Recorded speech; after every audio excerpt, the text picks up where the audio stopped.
అయ్యా, అందరికీ నమస్కారం అండి. కొంచెం మధ్యలో సౌండ్స్ వస్తూ ఉంటాయి, క్షమించాలి. కొద్దిగా బయట ఉన్నాను నేను. ఆ, నేటి రచ్చబండ కార్యక్రమానికి నమస్కారము, అందరికీ స్వాగతం పలుకుతూ, నేటి ఈ కార్యక్రమంలో సామాజిక ఆర్థిక వెనుకబాటుతనానికి తెరవక తెలుగుకు వన్నె తెచ్చిన వైతాళికులు, వృత్తిరీత్యా విశ్రాంత తెలుగు ఉపన్యాసకులైన ప్రవృత్తి రీత్యా తనకంటూ ఒక ప్రత్యేకమైన దారి కల కవి వీరు. వీరి కవిత్వం పలు భాషల్లోకి అనువాదమైన వీరి దూది మేడ, హిందీలో కపాస్కి అఠారి, తెలుగు విశ్వవిద్యాలయంలో బొమ్మూరు సాహిత్య పీఠంలో ఎంఫిల్ చదువుకు ఒక విషయంగా ఉండడం విశేషం. బాల్యంలో పలు తీరుల్లో తమ చదువుకి ఎదురైన అడ్డంకులు అన్నీ అధిగమించి తనకు తాను పోషించుకుంటూ ముందుకు సాగి చలం సాహిత్యంపై విశిష్ట పరిశోధనలు చేసి ఆచార్య పట్టా సాధించారు. పలు ప్రభుత్వ కళాశాలలో తెలుగు ఉపన్యాసకుడిగా పనిచేసి విద్యార్థులకు తెలుగుపై ఆసక్తి పెంపొందేలా చేయడం వీరి ప్రత్యేకత. 2014లో మరలా తిరిగి మొదలై పుంజుకున్న తెలంగాణ రచయితల సంఘంలో వీరు చాలా చురుగ్గా పనిచేస్తున్నారు. పలు రచయితలకు గుర్తింపు, తెలుగు సాహిత్య ప్రచురణలు మొదలైన పనులు ఎన్నో చేస్తున్నారు. పేరుపడిన తెలంగాణ కవి, సాహిత్య విమర్శకుడు, పదవీ విరమణ తర్వాత కూడా స్నాతకోన్నత విద్యార్థుల కోసం తెలుగు ఉపన్యాసకులుగా కొనసాగుతున్న డాక్టర్ నాలేశ్వరం శంకర్ గారు ఈరోజు మన కార్యక్రమానికి రావడం ఎంతో అదృష్టంగా భావిస్తూ, వారిని ఈ విధంగా పరిచయం చేయడం నిజంగా నాకు చాలా సంతోషంగా అనిపిస్తుంది. ఈ అవకాశాన్ని ఇచ్చినటువంటి కోదండరామయ్య గారికి ప్రత్యేకత కృతజ్ఞతలు తెలియజేసుకుంటూ, ఈ రోజు వారు మన ఈ రచ్చబండ కార్యక్రమంలో తెలుగు కోసం తెరసం అన్న ఊసుపై మాట్లాడతారు. వారిని వేదికకు స్వాగతం పలుకుతూ ధన్యవాదాలండి. రామ్ కేశరాజు గారికి స్వాగతం. పెద్ద ఆయన వచ్చాడు. ఇప్పుడు వీరు వక్త నాకు ఒక 9 ఏళ్ల నుంచి పరిచయం. ఒకసారి ఒక వేదిక మీద మేము పెద్దలుగా కూర్చొని ఆయన గారికి నా పుస్తకం చూపించి ఇది మీ దగ్గర ఉంచండి అని అంటే జేబులోంచి డబ్బులు తీసి ఇచ్చాడండి. అసలు అది మొత్తం మీద ఎంత గొప్ప విషయం అంటే, మన దగ్గర జనానికి పుస్తకాలు కొనే అలవాటు లేదండి. తెలుగు వాళ్ళకి తెలుగు ఇబ్బందుల్లో పడటానికి ప్రధాన కారణం తెలుగు పుస్తకాలు జనం కొనకపోవటమే. మనలో సగం కూడా లేదు. కేరళలో ఎవరైనా కొత్త పుస్తకాలు రాస్తే 10,000కి తక్కువ ప్రింట్ చేస్తే ఒప్పుకోరండి వాళ్ళు. జిల్లాకు ఒక 1000 పంపించు, మేము అమ్మించి పెడతాం, మేము డబ్బులు పంపుతాం, నీకెందుకు అంటారు.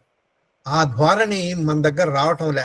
ఎవరైనా సరే మీరు చూడండి, పుస్తకం రాస్తే 1000 ప్రతులు వేస్తారు, ఎక్కువ మంది 500 వేస్తారు. 1000 ప్రతులు వేసి ఒక 400-500 పంచుతారు. మిగిలిన 500 పుస్తకాలు అట్లనే ఇంట్లో ఉంటాయి. పెళ్ళం తిడుతూ ఉంటుంది, తిక్కలోడ ఏమిటి పుస్తకాలన్నీ, నేను రోజు దాన్ని తొడవలేక దుమ్ము వదిలించుకోలేక చస్తానా అంటది. అంతే పరిస్థితి. అటువంటి సమాజంలో వీరు ముందుకొచ్చి ఇప్పటికీ పనిచేస్తున్నారు. 60 ఏళ్ళు దాటింది. రోజు 80 కిలోమీటర్లు పోయి ఒక కళాశాలలో పాఠాలు చెప్పి మళ్ళీ 80 కిలోమీటర్లు వస్తారు. ఎవరైనా ఊహిస్తారా మీరు? అంత గొప్పవాడు. ఆయన వచ్చినందుకు మరొకసారి నమస్కారం. మొదలు పెట్టండి అయ్యా. ఆయన అమ్మ, నా మాట వినపడుతుందా? చాలా బాగా. ఈనాటి సమావేశానికి నేను ఒక వక్తగా రావటానికి తెలుగు కూటమి పిలుపు మేరకు, ముఖ్యంగా కోదండరామయ్య గారి ప్రేమ మేరకు మీ అందరి ముందు 4 మాటలు మాట్లాడే అవకాశం నాకు లభించింది. అందువలన రచ్చబండ సభ్యులందరికీ, ముఖ్యంగా తెలుగు భాష అభిమానులందరికీ, ముఖ్యంగా ఒక జాతి వాళ్ళం మనమంతా అనే ఒక భావన మనలో కలగటానికి రచ్చబండ ఎంతో శ్రమిస్తూ ఉంది. వెడలేను కోదండ పాని అని రాముడికి పాట రాశారు. కానీ వెడలేను ఉద్యమానికి, భాషోద్యమానికి వెడలేను కోదండరామయ్య అని మాత్రం మనం ఈరోజు అనుకునే ఒక సందర్భం. కోదండరామయ్య గారు నాకు 60 ఏళ్ళు అనుకుంటున్నారు. కాదు, 72. నాకు ఇప్పుడు 72 నడుస్తున్నాయి. 60లో రిటైర్ అయినాను. 11, 12 ఏళ్ల నుంచి యూజీసీలో పనిచేస్తున్నాను. అయితే భాష మీద మాట్లాడమని అన్నప్పుడు తెలుగు కోసం తెరసం అనే అంశము వారు సూచించారు. నేను భాష మీద కృషి తెరసం అంటే తెలంగాణ రచయితల సంఘం ఏమేం చేస్తుంది అనే దృష్టితో అడిగారు. ఇది మరింత మాకు చాలా ఆనందదాయకమైంది. అంటే మా సంస్థ గురించి చెప్పుకునే అవకాశం తెలుగు కూటమిలో మాకు దొరకడం చాలా ఒక సుకృతంగానే భావిస్తారు. అయితే ఈ రచ్చబండలో ఉన్నవారు ఈ బ్రిటన్ మహేషు, అభిలాషు, ప్రియా, సీతారామరాజు, సుబ్బారావు, పాలకుర్తి వీళ్ళు ఉన్నారో లేరో నాకు కనిపించుట లేదు. నాకు తెలియదు. ఇది ముట్టుకుంటే ఆగిపోతుందని భయంతో నేను ఉన్నాను. నాకు ఈ జూమ్ కల్చరు తెలియదు కనుక అందరికీ నమస్కారం. తెలంగాణ రచయితల సంఘము ఏదో ఒక అనుబంధ సంస్థకు ఉన్న సంస్థ కాదు. ఇది స్వతంత్ర ప్రతిపత్తి గల సంస్థ. ఇది ఈనాడు నడుస్తూ ఉన్నప్పటికీ ఈ సంస్థను ప్రారంభించిన వారు 1951లో దాశరథి గారు, నారాయణ రెడ్డి గారు, మన రామరాజు గారు వారితో పాటు మరికొందరు కలిసి ఆనాడు ఊరూరా తిరిగి ఈ భాషకు సంబంధించిన కవిత్వాన్ని ప్రజల్లోకి తీసుకువెళ్దాము అని వాళ్ళు ప్రారంభించారు.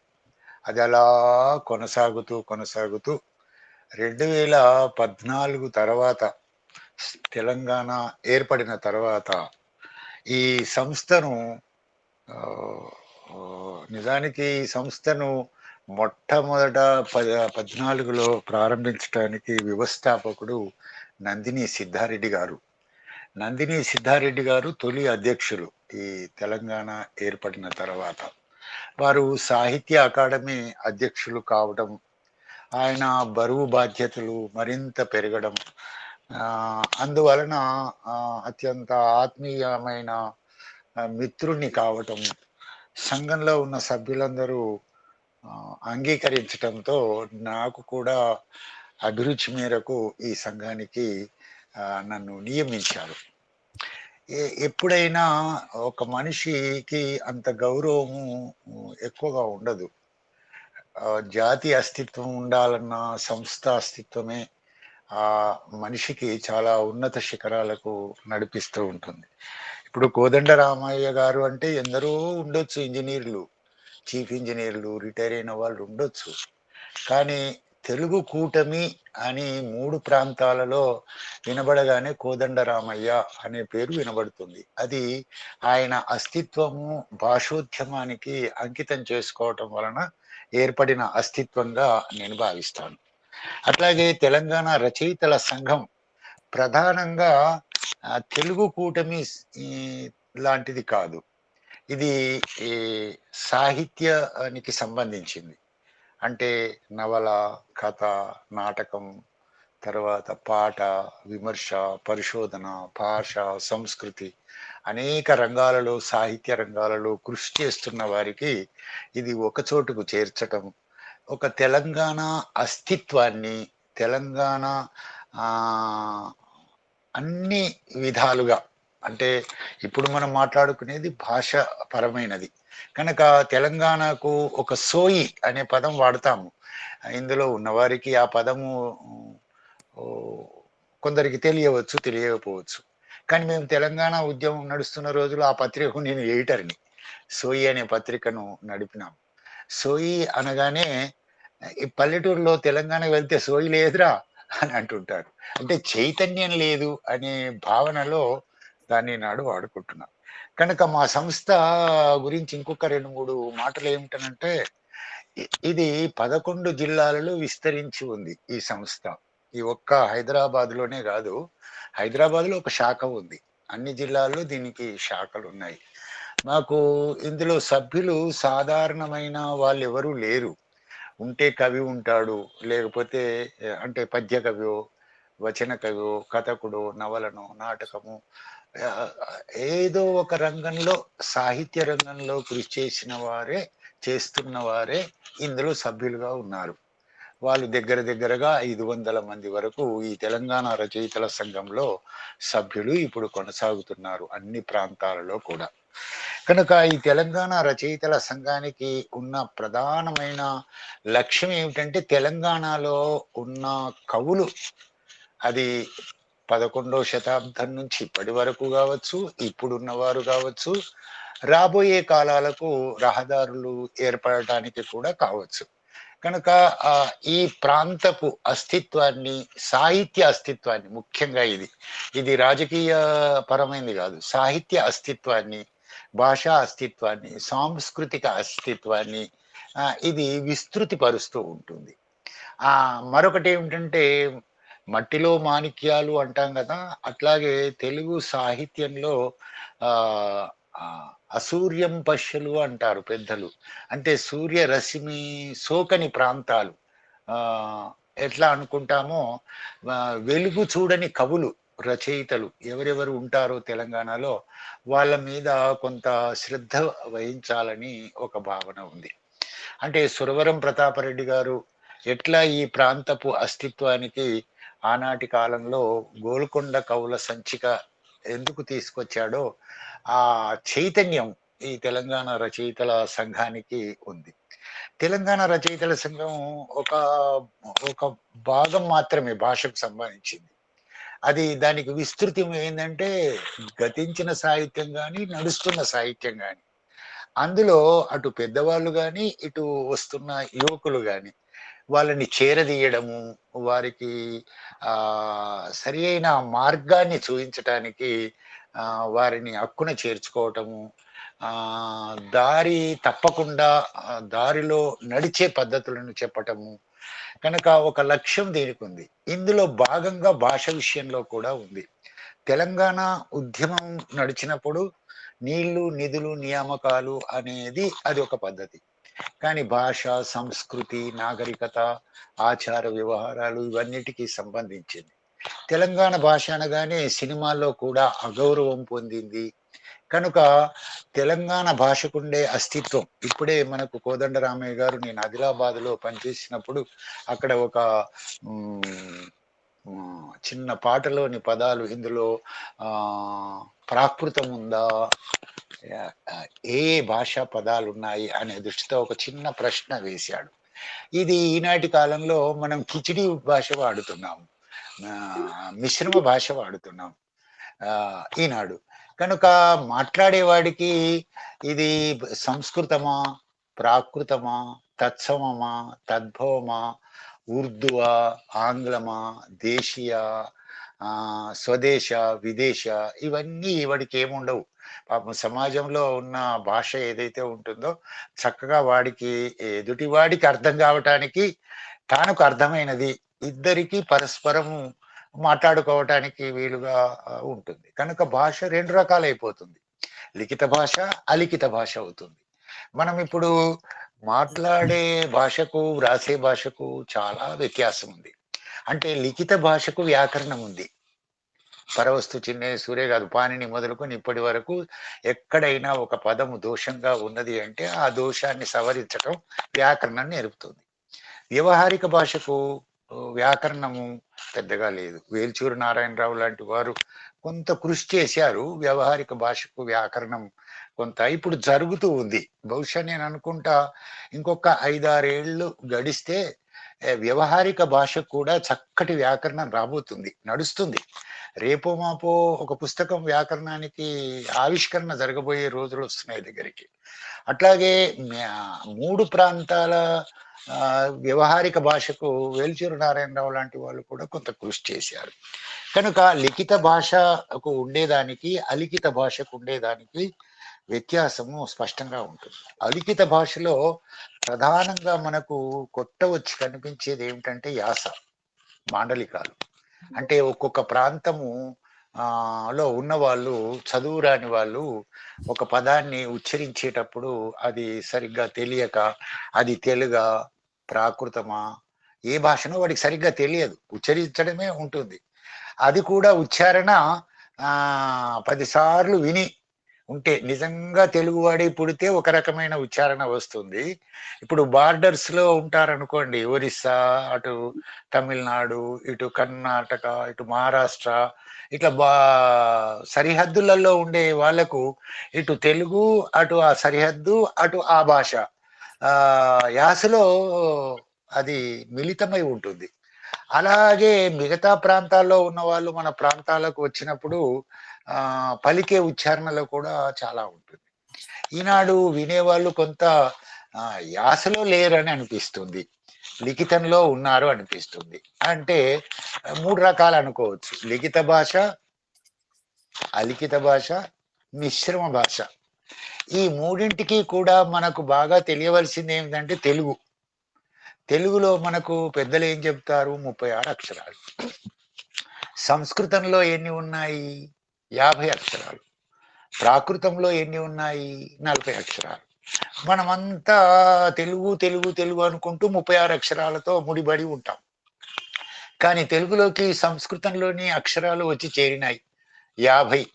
ఆ 50 36 కలిపితే 86. ఇందులో ప్రాకృతం కూడా వచ్చి చేరింది, అది ఒక 40 అక్షరాలు. అంటే ఈ 80 అక్షరాల్లో, అంటే ఈ 50 అదొక ప్రాకృత, మన 36 86 ప్లస్ 40 దగ్గరగా 120 అక్షరాలు మనకు బాగా తెలిసి ఉండాలి. మన అంటే నన్నయ్య నుంచి నేటి వరకు ప్రాకృతంలో నుంచి అక్షరాలు ఎలా వచ్చినాయి, వాటి ద్వారా పదాలు, వాటి ద్వారా అర్థాలు, వాటి ద్వారా నిర్మాణం అంతా వస్తుంది.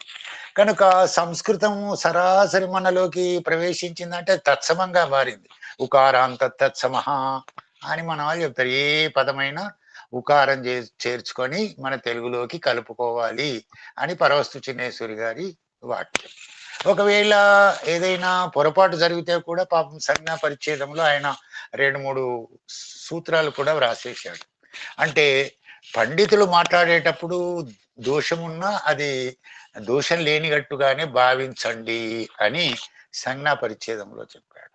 అట్లాగే గ్రామీణుడు మాట్లాడినప్పుడు దోషం ఉంటే అది దుష్టంబు అనాలి, అది గ్రాహ్యంబు కాదు, అది గ్రహించకూడదు అని అన్నాడు. కనుక ఈనాటి కాలంలో మనకు లిఖితానికి, అలిఖితానికి, మిశ్రమానికి మనకొచ్చే సమస్యలు ఏమిటనంటే 36 అక్షరాలే సరిగ్గా రాని వాళ్ళు సంస్కృతం 50 అక్షరాలు, ప్రాకృతపు 40 అక్షరాలు, 50, 40, 90, 36, 126 అక్షరాలు ముందు రావాలి. ఆ భాషల్లో వచ్చే పదజాలం అంతా మన తెలుగులోకి వచ్చినప్పుడు అవి ఎలా వచ్చి, ఎలా స్థిరపడి, అవి ఎలా పరిణామం చెందుతూ ఉన్నాయి అంటే ప్రాతిపదిక పదం ఏమిటి? ప్రాతిపదిక పదం మీద ఇప్పుడు వచ్చుట అనేది ప్రాతిపదిక అంటాం. వచ్చుట అనే వాళ్ళు రామయ్య గారు పలకవచ్చు, లేకపోతే మరొకరు ఎవరైనా పలకవచ్చు. కానీ వా అని పలకడు వాడు, వచ్చుట అని. అత్తుండ్రు, పోతుండ్రు. వచ్చుచున్నాడు అని ఉందనుకోండి, వస్తున్నాడు అని అంటాడు, వస్తున్నాను అని అంటాడు, వస్తుండు అని అంటాడు, వస్తుండే అని అంటుంటాయి. అలాగా అనుకుంటారు. ఇంకా కొన్ని అది యాసల్లోకి వెళితే కూర్చునుట అని ఉందనుకో, కొన్ని ప్రాంతాల్లో కుసో అని అంటారు. పోనీ కూసో పలికినాడు కదా, సరే ఇదే మాండలికం అనుకొని రాసుకుంటే ఒక 6-7 కిలోమీటర్లు దారగానే కుసో పోయి కుషో అవుతుంది. అంటే సకారం షకారంగా మారిపోతుంది. అంటే మన తెలుగులో సకారాలు షకారాలు కోకొల్లలుగా మార్పులు జరుగుతూ ఉంటాయి. ఈ లిఖిత సాహిత్యంలో ఉన్న వారికి వ్యాకరణబద్ధంగా చెప్తారు, కానీ వ్యవహారికానికి వ్యాకరణం లేకపోవటం వలన సరిగ్గా ఆ ఉచ్చారణకు చెప్పలేరు. అదే కుసో అన్నా, కూర్చో అన్నా, కుషో అన్నా పలికినప్పుడు వాడికి అర్థమవుతుంది. అంతవరకే వాడు ఆ భాషను వాడుకుంటున్నాడు. కాబట్టి మనం చేయవలసిన పని ఏమిటనంటే, ప్రప్రథమంగా ముందు ఒక భాషలో ఉన్నవి మనకొచ్చే అక్షరాలు, వాటి ద్వారా వచ్చే పదాలు కొంత తెలుగు వాళ్ళైన మనము చదువుకున్న వాళ్ళు చదువురాని వారికి చెప్పవలసిన అవసరం ఉంటుంది. ఇది ఒకటి. రెండవది, మనకు బద్రిరాజు కృష్ణమూర్తి గారు ఎప్పుడైతే భాషా శాస్త్రంలోకి అడుగుపెట్టి దాన్ని సుసంపన్నం చేయడానికి కృషి చేశారో అప్పుడే మనకు ప్రాంతాల వారీగా వర్గీకరించారు. వీటికి కారణాలు ఎక్కడిగా వెళ్తామంటే మనది సంస్కృత భాషాజన్యం కాదు, మనది ద్రావిడ భాషాజన్యము అని కాళివేలు వారు చెప్పేశారు. అప్పుడు ద్రావిడ భాషా కుటుంబానికి మన భాషకు సంబంధం ఉందని. ఇప్పటిదాకా నేను చెప్పింది ఏమిటి? తెలుగు, సంస్కృతము, ప్రాకృతముతో కూడుకున్న భాషా ప్రవాహం, అది ఒక పాయగా లిఖితంలో కొనసాగుతుంది. ద్రావిడ భాష కూడా మన భాషలో అంతర్భాగమే. ద్రావిడ భాష అనే దగ్గరికి వచ్చేటప్పుడు సమస్య ఏమిటనంటే, ఒకటే ద్రావిడ భాషన, మనది మధ్య ద్రావిడ భాషన, లేకపోతే ఉత్తర ద్రావిడ భాషన, ఏ భాష అంటే 3 రకాలుగా వర్గీకరించారు. ఇందులో 24 భాషలు ద్రవిడ భాషలలో ఉన్నాయి. అందులో మధ్య ద్రావిడ భాషలో మనం ఉన్నాం. అందులో ఉన్న వాటిలలో ఒక భాష అంటే ఈ సంస్కృత ప్రాకృతంతో అనుబంధమే కాకుండా ద్రవిడ భాషల్లో ఉన్న 24 భాషా పదాలు మన తెలుగు భాషలోకి వచ్చి చేరుతూ ఉంటాయి.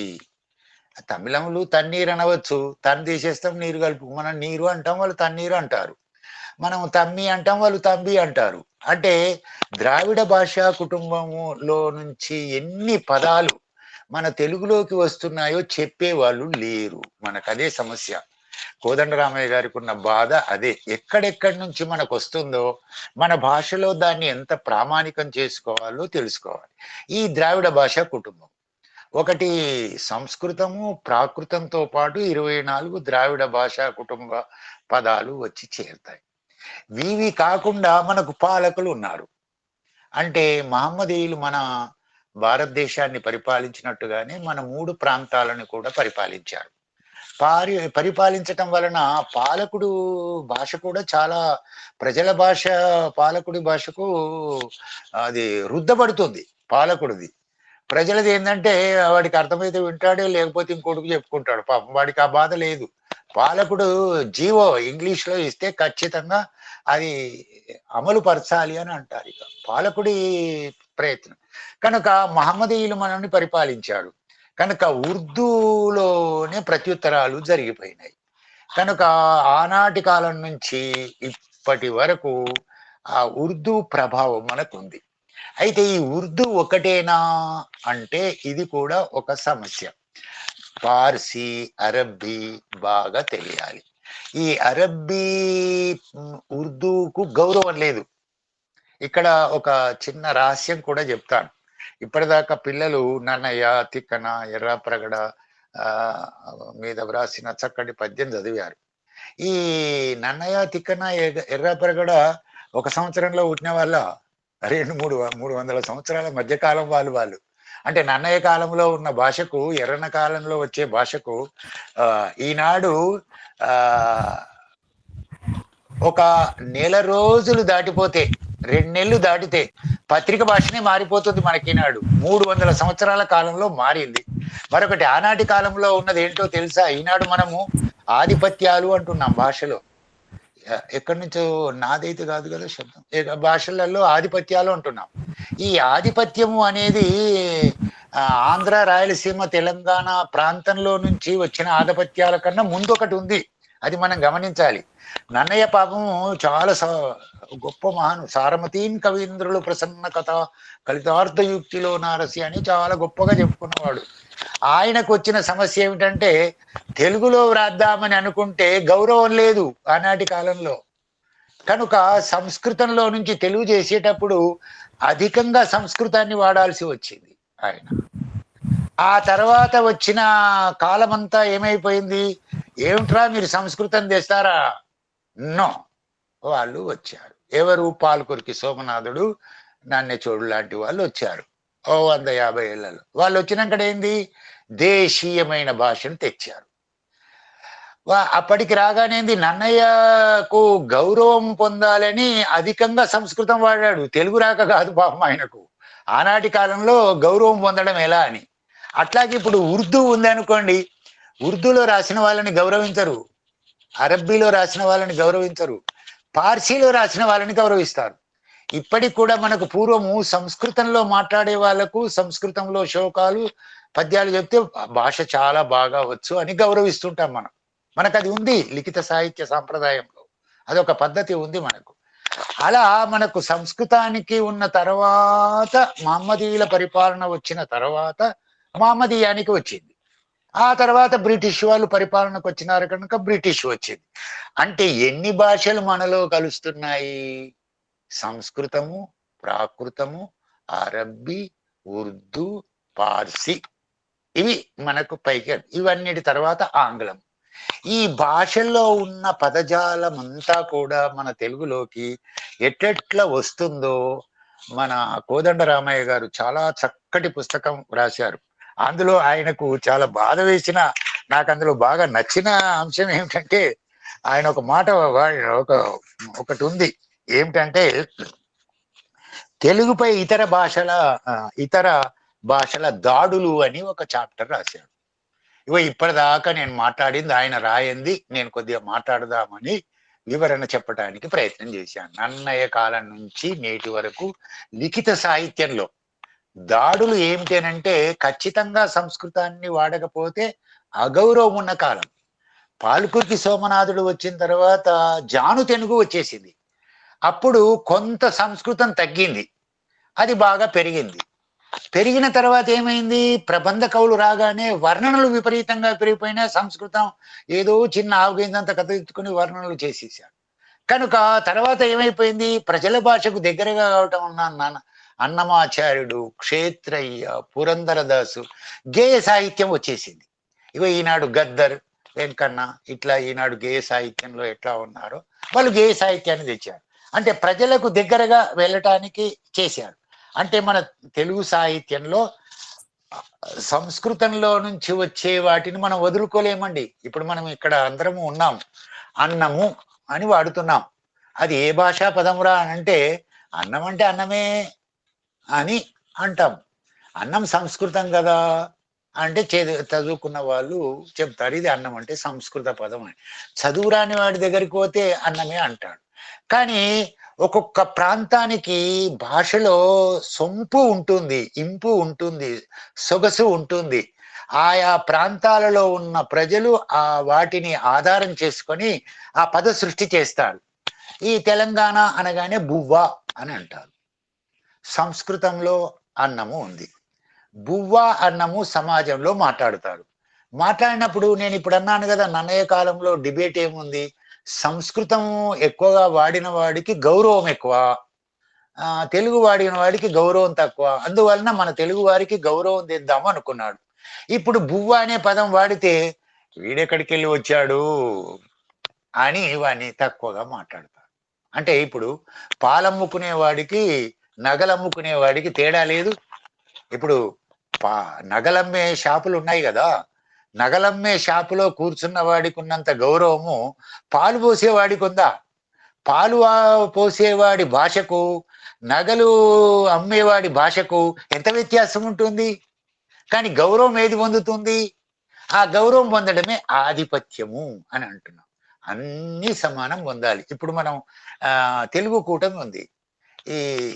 దీని యొక్క ఉద్దేశం ఏమిటి అంటే, రాయలసీమ కానీ, ఆంధ్ర కానీ, తెలంగాణ కానీ ఆయా భాషలకు ఉండే మాధుర్యం ఏదైతే ఉంటుందో, యాస, నుడికారము, పలుకుబడులు, సామెతలు, మాండలికాలు ఉన్నాయి, వాటిని మనం గౌరవించుకుందాము. అన్ని ప్రాంతాల వాళ్ళను గౌరవించుకోవాలి. భాష ఎవడి సొత్తు కాదు, భాష అది వ్యక్తిగతమైనది కాదు, వైయక్తికమైనది లో నుంచి వచ్చినప్పటికీ అది సామూహిక క్రియలోని అంతర్భాగంగానే ఉంటుంది. కనుక మనం ఈనాడు కూటమిలో అనుకునేది ఏంటంటే, అన్ని ప్రాంతాల భాషలోని యాసలను గౌరవించడం నేర్చుకుందాము. ఎందుకు ఈ మాట మాట్లాడుతుంటే, తెలంగాణ రచయితల సంఘం ఇక్కడి ప్రాంతపు భాష అవహేళనకు గురైంది. గురి కావటం వలన ఇది ఒక ప్రధానమైన ఎజెండాలోకి తీసుకురావడం జరిగింది.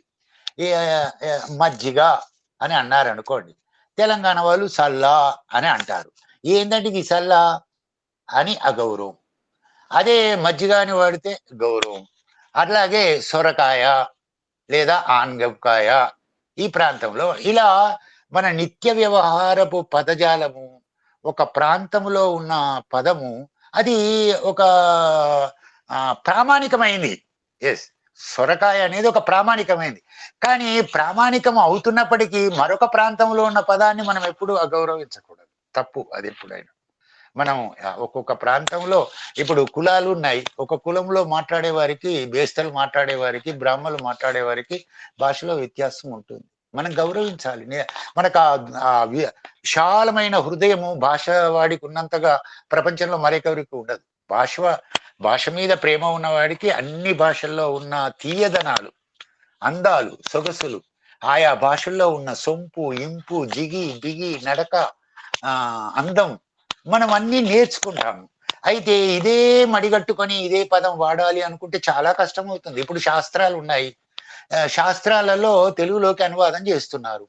అనువాదం చేసే వాళ్ళందరూ కూడా తలలు పట్టుకొని చస్తున్నారు. అది రసాయనిక శాస్త్రమా, భౌతిక శాస్త్రమా, ఇప్పుడైతే కంప్యూటరైజేషన్, అనేక శాస్త్రాలను తెలుగులోకి తెచ్చుకోవాలనుకునేటప్పుడు వాళ్ళకు తెలియక ఇక తోచక సంస్కృత పదాలని వాడుతున్నారు ఎక్కువ. మీరు అనువాదాలు చూస్తే శాస్త్ర అధ్యయనం చేసే వారికి ఇప్పుడు రసాయనిక శాస్త్రము, భౌతికము, వాటిని అనువాదం చేసినప్పుడు అత్యధికమైన పదాలు సంస్కృతంలోనే ఉన్నాయి. అయితే ఈ విషయంలో నాకు ఏబికే ప్రసాద్ గారితోని చాలా అనుబంధం ఉంది. ఆయన అధికార భాషా సంఘంలో ఉన్నప్పుడు నన్ను ఒక సభ్యుడిగా తాను అందులో చేర్చుకున్నాడు. 3 సభ్యులం. బూరి ఛాయాదేవి గారు, నేను, ఉడయవర్లు ఉండేవాళ్ళం. ప్రతిరోజు మేము ఒక ఏబికే ప్రసాద్ గారితో చర్చ వచ్చేటప్పుడు తాను మొట్టమొదటి ఏమన్నా అంటే, నాన్న మనం అందరము పూర్వకాలంలో నీటిపారుదల వ్యవసాయ గ్రామీణ జీవితంలో ఉండే చిన్న చిన్న డిక్షనరీలు ఉన్నాయి కదా, అది నీటిపారుదల, వ్యవసాయమా, మందుల, ప్రతి చిన్నదాని చెరువులు, ప్రధానికి చిన్న చిన్నవి డిక్షనరీలు ఒక 60-70 పేజీలు ఉంటాయి. అందులో ఏ పదాలకు అర్థాలు ఉన్నాయో వ్యవహారికంలో వాటిని అన్ని రాద్దాము, లేకపోతే బ్రాకెట్లో ఉన్నట్టుగా ఏం వాడుతున్నారో అది వాడదాము, అవి ఒక ప్రయోగం చేద్దాము, తిట్లు పడితే పడతాం అని కోదండరామయ్యలాగా ఏబికే ప్రసాద్ గారు కొంత కృషి చేశారు. అప్పుడు ఏమైందంటే గ్రామీణ జీవితంలో ఉండే చిన్న డిక్షనరీలు, అంటే కులవృత్తులవి కాదు సుమా, కులవృత్తుల ద్వారా వచ్చే పదజాలం, అంటే కమ్మరి, కుమ్మరి, వడ్రంగి, చాకలి, మంగలి, వ్యవసాయం, ఇట్లా అనేక కులవృత్తులు ఉంటాయి కదా. ఆయా కులాలకు, కులవృత్తులకు పదాలు ఉంటాయి. ఆయా పదాలన్నిటినీ కూడా మనము అప్పటి కాలంలో పాపం వాళ్ళు వాడుకున్నారు. ఎప్పటికప్పుడు మనము డిక్షనరీలు మార్చుకోవాలండి. మన కోదండరామయ్య గారు అమెరికాలో ఉంటున్నారు. అక్కడ డైలెక్టికల్ సొసైటీస్ ఉన్నాయి.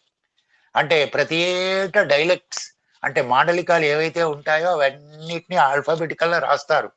రాసి వాటిని ప్రామాణికం చేసి చాలా మాధ్యమాలలో వాడతారు. అందువల్ల వాళ్ళ భాష ఎప్పుడు సజీవమైన భాషా పదాలను వాడుకోవటం వలన మనకు లిఖితానికి అలిఖితానికి ఇంత అగాధం ఉంది. మనకు చదివేవాడికి చదువురాని వాడికి పెద్ద వ్యత్యాసం ఉన్నట్లుగా ఉంటుంది. కానీ అక్కడ కూడా ఉందండి. మనం ఆలోచిస్తే ఇప్పుడు షేక్స్పియర్ గారిని ప్రపంచం చదువుతుంది. షేక్స్పియర్ గారు రోమియో అండ్ జూలియట్ ఏ భాషలో రాశాడు? అందరు ఇంగ్లీష్లోనే రాశారు అనుకుంటారు, కానీ ఆయన గ్రామీణ భాషలో రాశాడు. ఇప్పుడు కన్యాశుల్కం మనకి ఏ భాషలో వచ్చింది? మన ప్రాంతీయ భాషలోనే వచ్చింది. అంటే మొట్టమొదట షేక్స్పియర్ గారు తాను ఏ ఊర్లో ఉన్నాడో ఆ ఊరు పదాలే తీసుకొని రాస్తే ఈనాడు ఇంగ్లీష్ లెక్చరర్లకు తలకాయ నొప్పి అయిపోయి వాటికి అర్థాలు రాసుకొని, ఉత్పత్తి అర్థాలు, నానా అర్థాలు రాసుకొని చదువు చెప్తూ ఉన్నారు. అంటే ఆ పదానికి ఈనాడు మనం ఏం చేస్తున్నాం? సంస్కృతంలో ఉంటే దానికి ఉత్పత్తి అర్థం, నానా అర్థాలు. ఇప్పుడు ఇంతకు పూర్వమే శ్రీశ్రీ అభిమానులు అన్నారు. శ్రీశ్రీ రాగానే ఏం చేశాడు? సంస్కృతంలో ఉన్న పదాలన్నిటికీ అర్థాలు మార్చేసాడు కదా. 2వ అర్థం, 3వ అర్థం తెచ్చాడు కదా, నానా అర్థాలు తెచ్చాడు. అంతకు పూర్వం ఉన్న కవులు ఒక అర్థంలో వాడితే శ్రీశ్రీ వచ్చి మరొక అర్థంలో వాడాడు. జగన్నాథ జగన్నాథ జగన్నాథ రథ చక్రాలు అనగానే ఎవరి రథ చక్రాలు అవి? ఏ జగన్నాథుడివి? దేవుడా? దేవుడు వస్తున్నాడా? అర్థాలు మారిపోతున్నాయా లేదా? మారుతున్నాయి కదా. అర్థం మార్చేసాడా లేదా? అర్థం మార్చే పద్ధతిలో ఒక కవి ప్రయత్నం చేస్తున్నా అంటే కాలంలో ఎంతో కృషి జరుగుతూ ఉంటుంది. కనుక ఈనాటి కాలంలో తెలుగు కూటమి చేయవలసినది ఏమిటంటే ప్రజలకు కావలసిన వ్యవహారిక వ్యాకరణం కోసం శ్రద్ధ వహించే వాళ్ళది బాగా ఒక యూనిట్ గా ఏర్పాటు చేసుకొని, కోదండరామయ్య గారే ఒక బ్రౌన్ దొర అనుకుందాం కొద్దిసేపు. ఆ బ్రౌన్ దొర గారు పాపం ఆయన సొంత బుర్రలో నుంచేం రాలేదు. ఆనాటి కాలంలో అన్ని ప్రాంతాల వాళ్ళను ఒక చోట కూర్చోబెట్టుకొని ఆయా జిల్లాలలో ఉండేవాళ్ళు పద నిర్మాణం. మనం ఇప్పుడు చేయవలసినది, కూటమి చేయవలసింది ఏమిటనంటే మొత్తం 33 జిల్లాలు, అట్లాగే ఆంధ్ర, రాయలసీమ ప్రాంతాలు. కనుక ఒక్కొక్క జిల్లాలో ఉన్నవన్నీ అల్ఫాబెటికల్, అంటే 3 రకాలుగా మనం మార్చుకోవాలి. ఒకటి, నామవాచకాలు సర్వనామాల మీద పెద్ద సమస్య ఉండదండి నాకు తెలిసినంత. కోదండరామయ్య గారు మనకు ఈ నామవాచకం విషయంలో ఇప్పుడు లచ్చి, లక్ష్మి అని అంటే వెంటనే అర్థమైపోతున్నాడు అనుకోండి. ఇప్పుడు భాష అంటే పాల్కురికి సోమనాథ్, సారీ తప్పు చెప్తాడు, కృష్ణదేవరాయల కాలంలో తెలుగు లెస్స అని పలికినారు కదా. దేశ భాషలందు తెలుగు లెస్స అని, భాషలందు అని ఉంది, అందులో భాషలందు అని లేదు. కనుక ఆనాటి కాలంలోనే వస్తున్నాయి, అంటే రాయవాచకం వచ్చింది. మనం గుర్తించాల్సింది ఏమిటంటే ఆనాటి కాలంలో, కృష్ణదేవరాయల కాలంలో ఒక పక్కకు లిఖిత సాహిత్యంలో, ప్రబంధ వర్ణనలో, లిఖితంలో ఎంత గట్టి భాష వస్తుందో వ్యవహారిక భాష కూడా ఆనాడు చాలా వస్తుంది. రాయవాచకం చదివితే మనకు అర్థం అవుతుంది. కనుక ఈనాడు రాయవాచకంలో ఉండవలసిన దానిలో మనం ఏం చేయాలి అని అంటే, వ్యవహారికానికి ప్రజలకు గౌరవం తేవాలి, వాళ్ళ భాషను సుసంపన్నం చేయాలి అనుకున్నప్పుడు మనకు ఈ నామవాచకాలు సర్వనామాలను కొద్దిగా పక్కకు పెట్టి క్రియావాచకాలు ఏవైతే ఉన్నాయో, అంటే అన్ని జిల్లాలలో క్రియలను సేకరించుకొని ఒక చోటుకు తెచ్చుకొని ఆ క్రియలన్నిటికీ కూడా మనం చేయవలసిన కర్తవ్యం ఏమిటనంటే ప్రామాణిక పదం తయారు చేసుకోవడం. ప్రామాణికమైన పదం అంటే వచ్చుట అన్నాను కదా, వచ్చుచున్నాడు, వస్తున్నాడు, ఒత్తున్నాడు, అత్తున్నాడు అని పలుకుతే వచ్చుచున్నాడు అని ఆ రోజుల్లో ప్రామాణికం అనుకున్నారు. ఇప్పుడు ఏమైంది, వచ్చుతున్నా అంటే గ్రాంధికం అయిపోయింది, వస్తున్నాడు అంటే వ్యవహారికమైంది. ఈ వ్యవహారికానికి వీటికి ఉండే క్రియాపదాల్లో అన్ని ప్రాంతాల్లో అల్ఫాబెటికల్ గా తయారు చేసుకొని ఒక ప్రామాణికమైనవి తయారు చేసి బాగా మనం వ్యాప్తిలోకి, ఒకరు చేస్తే అయ్యేది కాదండి ఇది. ఇది మొట్టమొదట కన్న తల్లిదండ్రులు చేయాలి పని. వాళ్ళు ముందు నేర్చుకోవాలి. తర్వాత ఇన్స్టిట్యూషన్స్, విద్యా వ్యవస్థ విద్యను ప్రామాణికం చేయటానికి చేసేది. అన్నిటికన్నా పాలకుల్ని నమ్ముకోవద్దు, వాళ్ళంత బద్మాషులు ఈ దేశంలో మరొకడు ఉండడు. పాలకుల్ని నమ్ముకున్నారో ప్రజలు ఇక నదేనాం సాగరే గతే అని అంటారు కదా, వాళ్ళు సాగర ఒకటి చచ్చిపోవాల్సిందే. వాళ్ళని ఎప్పుడు వాళ్ళ మెడలు వంచి మనము పని చేయించుకోవాలి. ఏం చేస్తున్నారు, ఎందుకు విశ్వవిద్యాలయాలు పెడుతున్నారు, పెట్టి ఏం చేస్తారు, ఈ పని చెయ్యండి, ఇగో ఈ క్రియాపదాలు తయారు చేయించండి, ఒక డిపార్ట్మెంట్ పెట్టండి అని మనము గొడవ చేస్తే ఏమవుతుంది, ఏదో ఒక రోజు ఒక నామకరణం జరుగుతుంది. అప్పుడు ఏమవుతుంది, అన్ని ప్రాంతాలే వచ్చిన తర్వాత ఒక్కొక్క ప్రాంత పదాలన్నీ మనకు అర్థమైపోతాయి. విద్యార్థులకు చదువు చెప్తుంటారు, ఓ ఈ పదం ఇలా కుషో అంటే ఈ షా షా సా, ఈ విషయంలో కూడా నేను కొద్దిగా విడమర్చి చెప్తాను. మనకు సంస్కృతం వచ్చి ఏం చేసిందనంటే లిఖితానికి అలిఖితానికి చాలా వెడల్పు చేసిందండి. పాపం ముందు చాలా చక్కగా దగ్గర ఉండేటివి. ఉచ్చారణలో ఉండేవాడికి రాసేవాడికి కొంత సామ్యత ఉంది. ఇప్పటి కాలంలో ఏమైందనంటే దానికి దూరం ఎక్కువైపోయింది.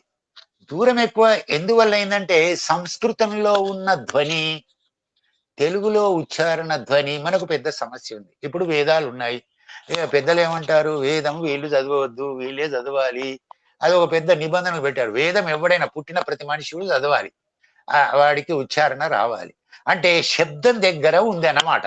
అయితే ఈ రహస్యాన్ని పట్టుకోవాలంటే ఏమిటనంటే, అంటే కూసేది రాసేది అంటాం కదా, కూసేదంతా శబ్దానికి సంబంధించింది. శబ్దము 100 ఏళ్ళు కాదు, ప్రతి 5 సంవత్సరాలకు మారిపోతా ఉంది. ఇప్పుడు ఒకప్పుడు స వాడినాము, ష ష వాడినాము. వాటికి ష ఎక్కడి నుంచి, ఏ భాషల నుంచి వచ్చింది చాలా మందికి తెలియదు. ఇప్పుడు మనకు సంస్కృతంలో నుంచి వచ్చిందా, ప్రాకృతంలో వచ్చిందా, మన భాషలో ఉన్నవేంటి, అచ్చులు ఎన్ని, హల్లులు ఎన్ని, వచ్చినప్పుడు వాటి ఏ రూపంలో వచ్చినాయి, వచ్చేటప్పుడు అర్థమే కాదండి, పదమే కాదు, ధ్వని కూడా మనని మార్చింది. ఇప్పుడు మనకు ధ్వని ఎట్లా అంటే ఎస్ అనే అక్షరం ఉందనుకోండి. ఇప్పుడు నా పేరు శంకరం అండి, చక్కగా మీరందరికీ అర్థమవుతుంది. కానీ ఒక 50 కిలోమీటర్లు వెడితే మెలికషా ఎవడు వలకరు, శంకరం అని అంటారు. అంటే శకారం పోయి సకారం అయిపోయినాను. 50 కిలోమీటర్లు దాటగానే నా పేరే, నామవాచకంలో ఉన్న పేరే షాగా మారిపోతుంది. ఇక క్రియాపదాల దగ్గరికి వచ్చినప్పుడు ఉచ్చారణలో పెద్ద సమస్య. ఇప్పుడు మనం సంస్కృతం పక్కకు పెట్టి ఆంగ్లం మీద మోజు పెరిగిన కాలంలో శబ్దము ఎంతగా ప్రభావం చేస్తుందనంటే, ఆర్ అనే అక్షరం ఉందనుకోండి. ఆర్ అంటే తెలుగులో ఏముంది? రా, రా, బండిరా. బండిరా ఏమైపోయింది? 13-12వ శతాబ్దంలో నుంచే దానికి పాపం తిలోదకాలు మొదలైనవి. మెల్లగా మెల్లగా మెల్లగా బర్రె, గొర్రె అనే దగ్గరికి వచ్చే వరకల్లా బండిరా అనేది అతోక జాడించేసింది. రాకు రావత్తే రాసే కాలం వచ్చింది. అయితే బండిరా మన తెలుగులో నుంచి పోయినప్పుడు బండిరాతో వచ్చిన ధ్వని పదాలు, అర్థాలు, వాటి అస్తిత్వము, ధ్వని అస్తిత్వము భిన్నంగా ఉంటుంది నాకు తెలిసినంత మట్టుకు. ఇప్పుడు ఇంగ్లీషు వచ్చిన ఆర్ ఏం చేసింది? ఒక రాకు మాత్రమే, శకటరేపకు మాత్రమే రాకే అది ఇచ్చింది.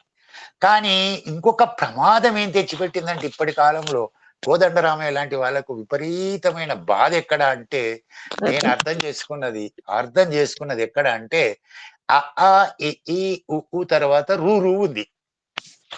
ఈ రూ కూడా ఆరే వస్తుంది. ఈ రూ అనే దానికి మనకు అచ్చులలో రూకు ఇప్పుడు కృష్ణుడు అనే దేవుడు పలకడే, ఒరే కృష్ణ, ఒరే కిటిగా అని ఉచ్చారణలోకి వచ్చింది. క్రూ పలకడం రుకారము పలికేది మన తెలుగులో నుంచి పోతుంది. అంటే ఆంగ్లం వచ్చిన తర్వాత బ్రిటిష్ వాడు పోయినాడు కానీ ఒక్క ఆర్ అనే అక్షరం ఏం చేసింది అన్నమాట? భూకంపం తెచ్చింది భాషలో.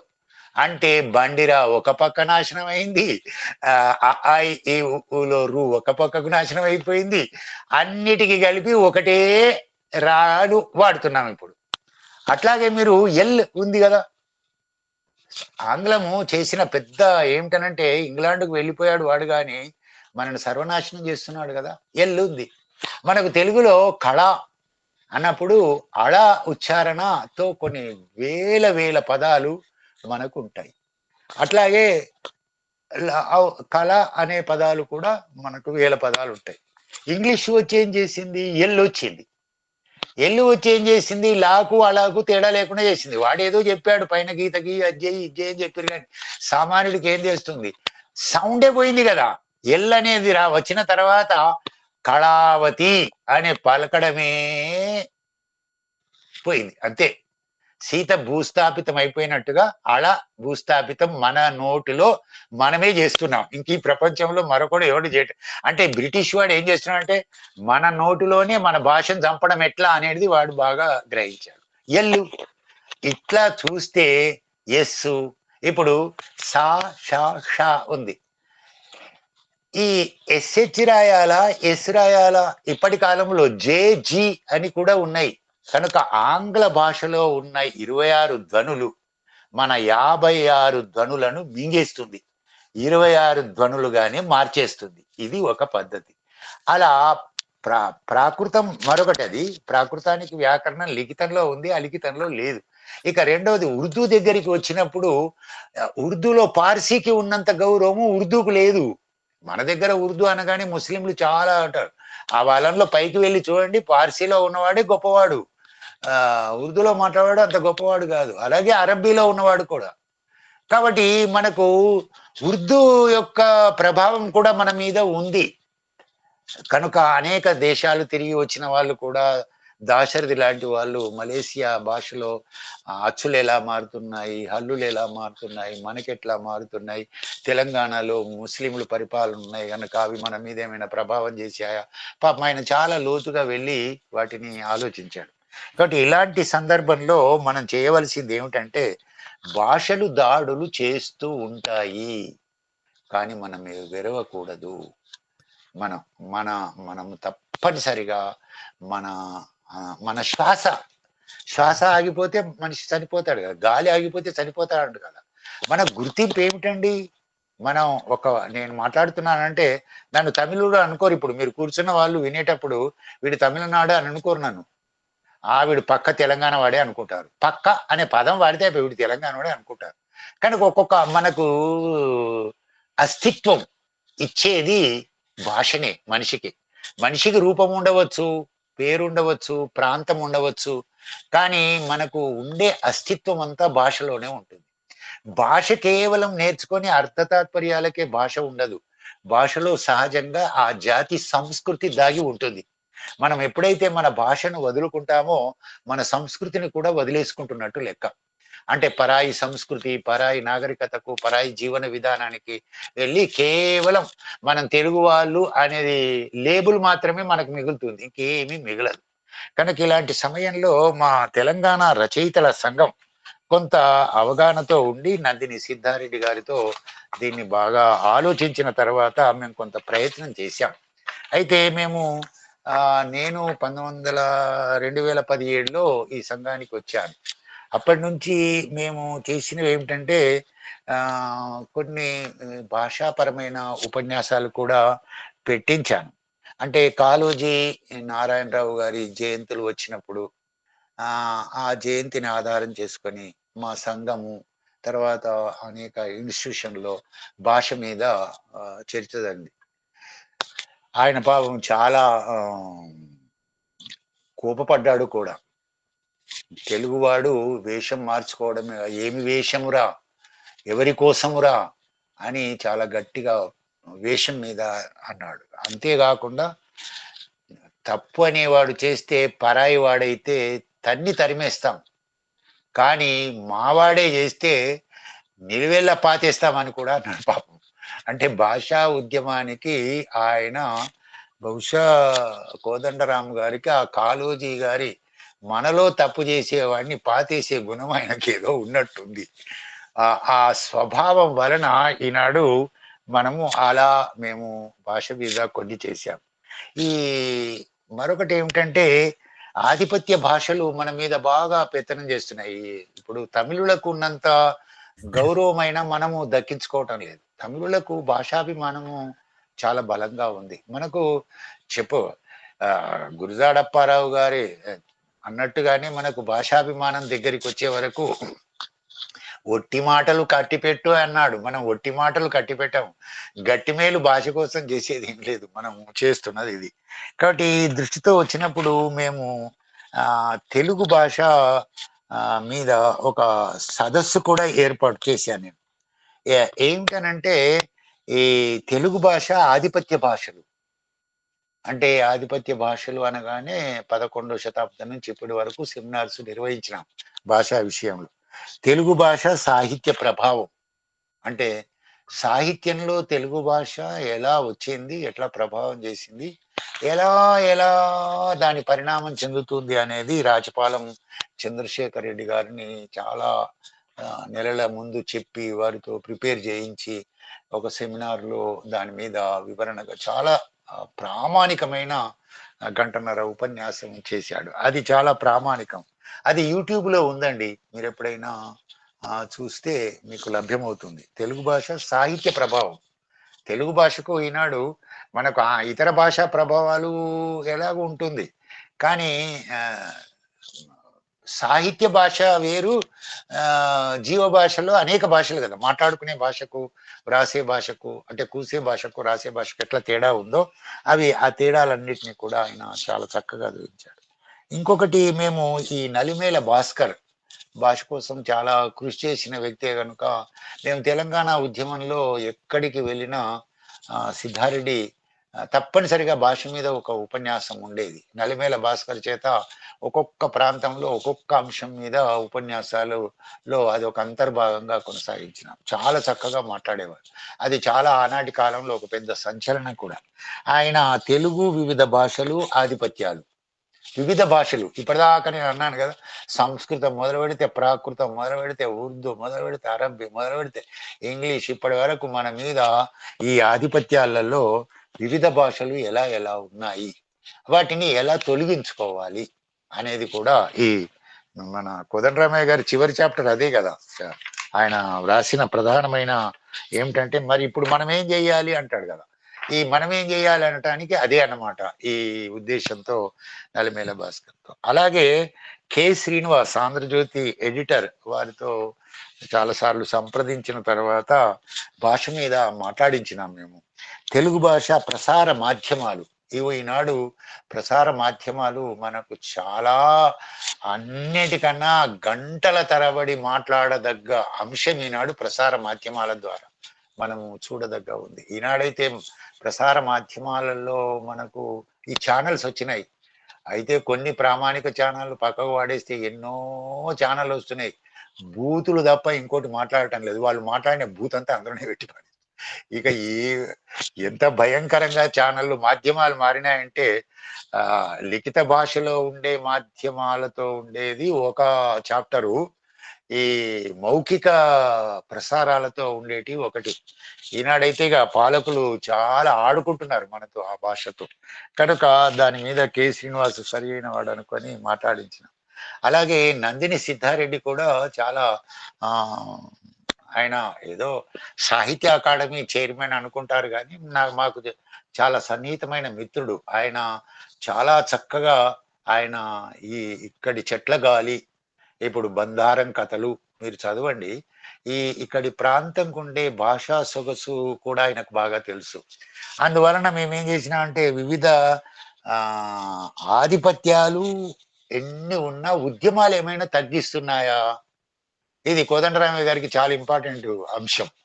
అంటే ఎన్ని ఆధిపత్యాలు ఉన్నప్పుడు మరి ఎక్కడైనా ఉద్యమాలు ఏమైనా అడ్డుకుంటున్నాయా, ఉద్యమాలు వస్తూనే ఉన్నాయి, ఇవి నడుస్తూనే ఉంటాయా, మరి ఏం చేయాలి, ఆయన అనుకునే చివరి చాప్టరే ఇది, ఈ సిద్ధారెడ్డి చేత మాట్లాడించిన.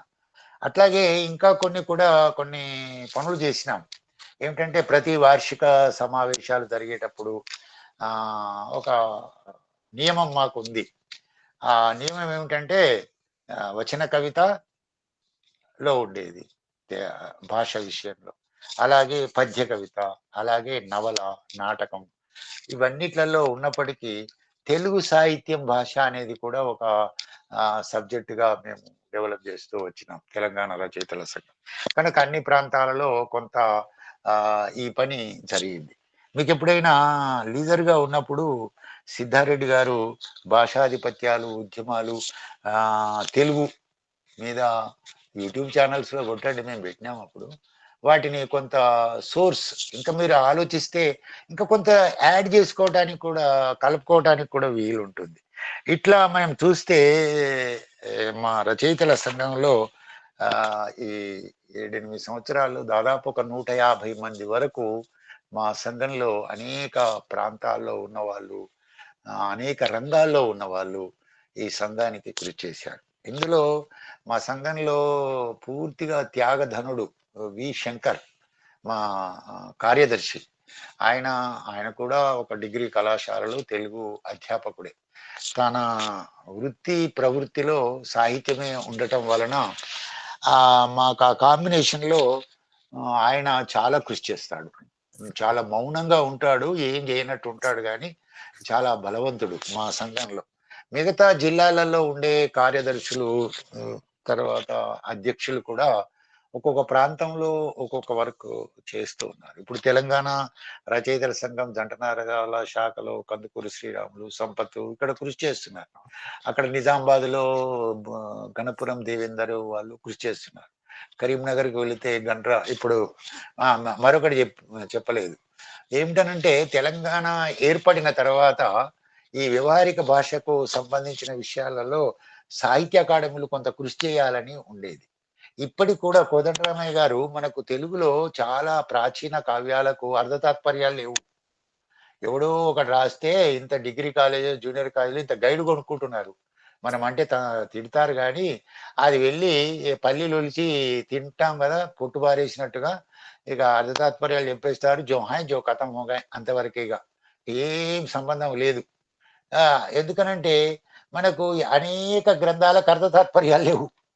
అర్థ తాత్పర్యాలైనా ఇన్ని ఏళ్ళ సంవత్సరాలుండి ఇంత తెలంగాణ, ఆంధ్ర, రాయలసీమ ఉన్న కొన్ని మనకు ప్రామాణిక గ్రంథాలకి మొన్ననే పాపం రబా శ్రీహరి గారు చనిపోయి ఆయన మొట్టమొదట సంస్కృత గ్రంథానికి పాణినీయానికి ఆయన తెలుగులో రాశాడు. అట్లాగే కొన్ని పుస్తకాలు అనేక ప్రాంతాల్లో ఉన్నాయి ఇప్పటికి మనకు. అటు లక్షణ గ్రంథాలు ఉన్నాయి, కావ్యాలు ఉన్నాయి, పురాణ ఇతిహాసాలు ఉన్నాయి. అవి మనం తెలుగులోకి చేసుకునేటప్పుడు మనం చేయవలసిన అపారమైన శ్రమ చేయాలి. ఇప్పుడు ఉదాహరణ నాకెందుకు కొంత ఈ క్రిస్టియన్స్ ఉన్నారు. క్రిస్టియన్స్ బైబుల్ని అనువాదం చేశారు. అంటే ఈనాడు బైబుల్ లాంగ్వేజ్ గ్రాంధికం కావచ్చు, కానీ ఆనాటి కాలంలో ప్రజలకు అర్థం కావాలని వెంటనే ప్రజల భాషలోకి తెచ్చుకున్నట్టుగా మన గ్రంథాలని మనం తెచ్చుకుంటే ప్రజలకు చాలా చేరువవుతుంది కదా. మీడియేటర్ ఉండవలసిన అవసరం లేదు కదా.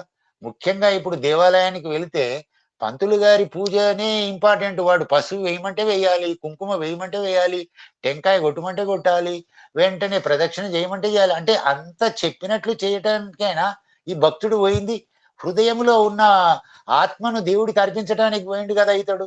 కనుక మన భాషకున్న ఆత్మను అర్పించుకోవాల్సిన ఒక సందర్భం మనకి నాడు ఉంది అని నేను భావిస్తాను. కాబట్టి ఇలాంటి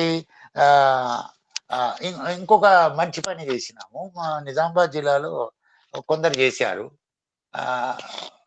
చైతన్య ప్రకాష్ అని మా దాంట్లో ఒక సభ్యుడు, పాపం నిరుపేద ఆయన, తిండికి లేనివాడు, అంతటి వాడు మంచి కథలు రాశాడు. అంతేకాకుండా 5,000 తెలంగాణ కొత్త సామెతలను వెలికి తీశాడు. తెలంగాణ భాషలో 5,000 ఏమి లేనివాడు. అవి పుస్తకంగా వచ్చి ఆయన కళ్ళతో చూసుకున్న కన్నా ముందే పాపం ఆయన వెళ్ళిపోయాడు ఈ లోకంలో నుంచి. చాలా చిన్న వయసులోనే వెళ్ళిపోయాడు. ఇట్లా ఇప్పుడు మా జిల్లాలో ముత్యం అని ఉండేవాడు, మొన్ననే చనిపోయాడు. ముత్యం కూడా జానపద సాహిత్యంలో కొత్త సామెతలన్నిటినీ తెలుగులో ఈ ఆయా ప్రాంతాలలో ఆయన నాతో అనేవాడు, అన్నా నువ్వు ఎంఏ పిల్లలకు చదువు చెప్తున్నావు కదా, నీ దగ్గర 30-40 మంది ఊర్ల పిల్లలు వస్తుంటారు ప్రతి ఏటా. 40 మంది వీళ్ళు 40-80 ఊర్ల వాళ్ళు వస్తారు, అలా వెంటబడు అల్ఫాబెటికల్ సామెతలు రాయించు, మన పుస్తకాల్లో ఉన్నవన్నీ తీసేసి కొత్తవి ఏముంటాయో అవి తీసుకొని అన్ని ప్రాంతాలు కలుపుకొని పుస్తకాలు ఇద్దాము, నాకు నెక్స్ట్ జనరేషన్ పనికి వస్తాయి అని ఒక ప్లాన్ వేసి చేసినాం. కొంత కృషి చేసినాం, అది చాలా ఫలితాన్ని ఇచ్చింది కూడా. అట్లాగే ఇప్పుడు మనకు పలుకుబడులు ముఖ్యమైనవి. ఒక ప్రాంతంలో ఒక పలుకుబడికి ఉన్నంత గొప్ప అది మరొక దానికి ఉండదు. పలుకుబడులకు సామెతలకు ఎంతనో ఒక్కొక్క ప్రాంతపు భాషా పదాలకు ఆ భాష యొక్క గొప్పతనం మనకు పలుకుబడి ద్వారానే తెలుస్తుంది. అందులో ఉండే తీయదనం, అందులో ఉండే రుచి. పలుకుబడులన్నీ పోతున్నాయి. ఇప్పుడు మనకు అన్ని స్టోన్ రాయిలు వచ్చినాయి. ఏం చేయమంటావు స్టోన్ రాయిలాగా అంటే, స్టోన్ అన్నదే రాయన్నా కదే సార్ అని మనం అదేదో పెద్ద పలుకుబడి, అదేదో కైనింగ్ చేసిన అని అనుకుంటున్నాడు. దరిద్రం కైనింగ్లు. మనకు పూర్వం ఎంత నాజూకైన పదబంధాలు ఉండేటివి, ఎంత అద్భుతమైన. అసలు భాష ఎప్పుడు సజీవం కావాలంటే కొత్త పదబంధాలు వస్తేనే కదా ఆ భాష గొప్పతనం పెరిగేది. పదబంధాలే సృష్టి లేకపోతే ఆమె ముఖము చంద్రబింబము వలెను ఉన్నది, చంద్రబింబం వలనే ఉన్నదంటే ఇంకా అభివృద్ధి చెందుతామా?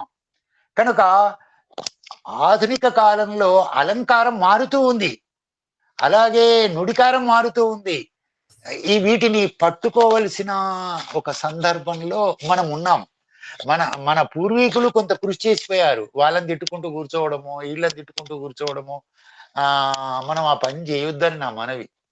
ఇప్పుడు ఒక ప్రాంతం వాళ్ళు ఇంకో ప్రాంతం తిట్టుకుంటూ కూర్చుంటారు, ఇంకో పని ఉండదు. ఇక ఆ ప్రాంతం వాళ్ళు ఈ ప్రాంతం తిట్టుకుంటూ కూర్చుంటారు, ఇంతే పని. ఇక నో క్రియేటివిటీ. సహజంగా మనం కొంత క్రియేటివిటీలోకి, సృజనలోకి వెళ్ళాలి. అంటే నేను ఇప్పుడు అన్నాను కదా, అమెరికా వాళ్ళు డైలెక్టికల్ సొసైటీస్ పెట్టినట్టుగానే మనం క్రియాపదాలన్నిటినీ ఒక చోటుకు తెచ్చుకోగలిగితే రాబోయే 1000 సంవత్సరాల కాలంలో, పాపం నన్నయ్య గారు ఆ రోజుల్లో 1000 ఏళ్ల క్రితం చేయబట్టే కదండి ఈనాడు సారమతి ఇంకా వేంద్రులు ప్రసన్న కథా కలిత అర్ధయుక్తి లో నారసి. అబ్బో ఎంత లో నారసి అనేది ఇప్పటి కాలంలో మనకి ఈ నుడికారం ఉందండి. వాళ్ళు లోపల మాట్లాడారు, బయటకు వచ్చి ఏం మాట్లాడరు, లోపల మాట్లాడుకుంటారు. నీకు తెలుసా అని అంటుంటారు. లోపల మాట్లాడడం అంటే ఏంది? అంటే దానికి నుడికారంలో చాలా అర్థాలు మారుతూ ఉంటాయి. కాబట్టి అలాంటివన్నీ కూడా వచ్చినాయి. మేము నారాయణ రెడ్డిగా మా జిల్లాలో శంకరు ఒక మంచి పని చేశాడు. మా సంస్థలో శంకర్ మా కార్యదర్శి. నిజామాబాద్ జిల్లా సాహిత్య చరిత్ర రాశాడు. మొత్తం కవులెందరు, ఏమేమొచ్చినాయి, భాష ఎట్లా ఇప్పుడు మాది ఇందూరు కదా! ఇందూరు ఎట్లా వచ్చింది, ఎక్కడి నుంచి వచ్చింది, అవి ఏ వచ్చినాయి. ఇప్పుడు పంపడు, నేను ఇందూరులో చాలా కాలం పనిచేసిన బోధనలో. పంపడు ఇప్పుడు మన తెలుగు సాహిత్యంలో నన్నయ్య మొదటి వాడంటారు. ఇప్పుడు తెలంగాణ వచ్చినప్పటి నుంచి పంప భారతం, పంపడే మనకు ఆది కవి అని వీళ్ళు అంటున్నారు. రేపో మాపో పంపడి మహాభారతం తెలుగులోకి రాబోతుంది. ఇక వచ్చిన తర్వాత మళ్ళీ పంచాయతీలు స్టార్ట్ అవుతాయి అనుకుంటా. ఏదొచ్చినా కూడా మనకు ముందొచ్చింది ఏదొచ్చినా మనం ఆలింగనం చేసుకోవాలి.